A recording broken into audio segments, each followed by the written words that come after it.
That day, the Yellow Emperor showed his palace to the poet.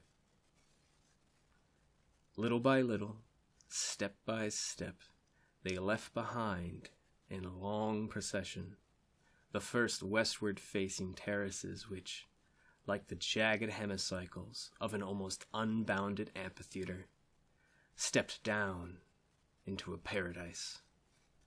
A garden whose metal mirrors and intertwined hedges of juniper were a prefiguration of the labyrinth. Cheerfully, they lost themselves in it, at first as though condescending to a game, but then not without some uneasiness, because its straight alleys suffered from a gentle but continuous curvature, so that secretly the avenues were circles.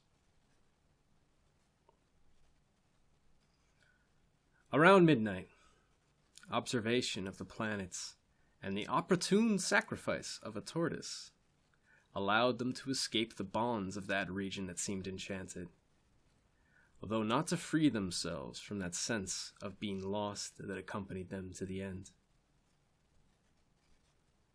They wandered next through antechambers and courtyards and libraries, and then through a hexagonal room with a water clock. And one morning, from a tower, they made out a man of stone, whom later they lost sight of forever. In canoes hewn from sandalwood, they crossed many gleaming rivers, or perhaps a single river many times. The imperial entourage would pass, and people would fall to their knees and bow their heads to the ground. But one day, the courtiers came to an island where one man did not do this, for he had never seen the celestial sun before, and the executioner had to decapitate him.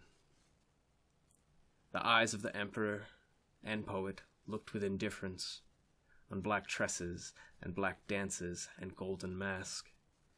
The real merged and mingled with the dreamed, or the real, rather, was one of the shapes the dream took. It seemed impossible that the earth should be anything but gardens, fountains, architectures, and forms of splendor. Every 100 steps, a tower cut the air. To the eye, their color was identical, but the first of them was yellow, and the last was scarlet.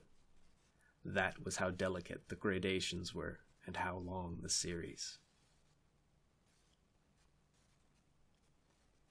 It was at the foot of the penultimate tower that the poet, who had appeared untouched by the spectacles which all the others had so greatly marveled at, recited the brief composition that we link indissolubly to his name today.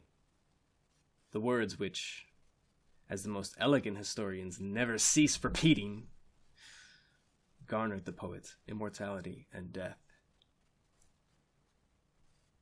The text has been lost.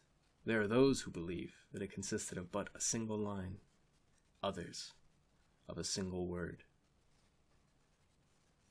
What we do know, however incredible it may be, is that within the poem lay the entire enormous palace, whole into the least detail, with every venerable porcelain it contained, and every scene on every porcelain, all the lights and shadows of its twilights, and every forlorn or happy moment of the glorious dynasties of mortals, gods, and dragons that had lived within it throughout all its endless past. Everyone fell silent. Then the emperor spoke. "You have stolen my Paris," he cried. And the executioner's iron scythe mowed down the poet's life. Others tell the story differently. The world cannot contain two things that are identical. No sooner, they say, had the poet uttered his poem than the palace disappeared, as though in a puff of smoke, wiped from the face of the earth by the final syllable. Such legends, of course, are simply literary fictions. The poet was the emperor's slave and died a slave. His composition fell into oblivion because it merited oblivion. And his descendants still seek, though they shall never find, the word for the universe.